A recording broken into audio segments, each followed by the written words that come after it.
দেশের সকল শক্তি এই বিষয়ে একটি একমত যে Jamaat is moderate Islamic organisation, democratic organisation. রাসূল সাল্লাল্লাহু আলাইহি ওয়াসাল্লামের জমানায় সেই সময় হয়েছে বুলেটের যুদ্ধ বা সরাসরি যুদ্ধের ময়দানে তারা অংশগ্রহণ করতেছে। এখন তো আধুনিক যুগ, আধুনিক যুগে আমরা বলি এখন হচ্ছে ব্যালটের যুদ্ধ। এই যুদ্ধ তো আমাদের নারীর প্রত্যেক ভাই বোনদের জন্য আল্লাহ তাআলা ফরজ করেছেন।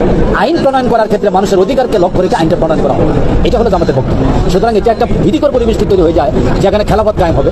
খেলাফত হোয়াট ইজ খেলাফত? যদি আমরা বলি যে ইসলামে গণতন্ত্র নেই, তাহলে আল্লাহ রাসূল সাল্লাল্লাহু আলাইহি ওয়াসাল্লামের উপর ব্লেম করা হবে। কেউ যদি আল্লাহ রাসূল সাল্লাল্লাহু আলাইহি ওয়াসাল্লামের উপর ব্লেম করে তাহলে কি থাকবে না তার? Wake up to reality. 1980-র দশকে অনেকগুলো মুসলিম দেশের ইসলামী মুভমেন্টগুলো অনেক তর্ক বিতর্কের পর একটা সিদ্ধান্ত নিয়েছিল যে ঠিক আছে, আমরা ইসলাম কায়েমের জন্য ডেমোক্রেটিক পদ্ধতি ইউজ করবো।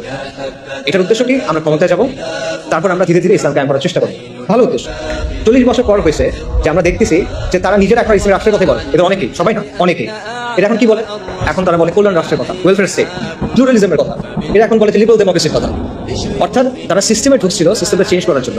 সিস্টেমের জায়গায় আছে, তারা চেঞ্জ হয়ে গেছে।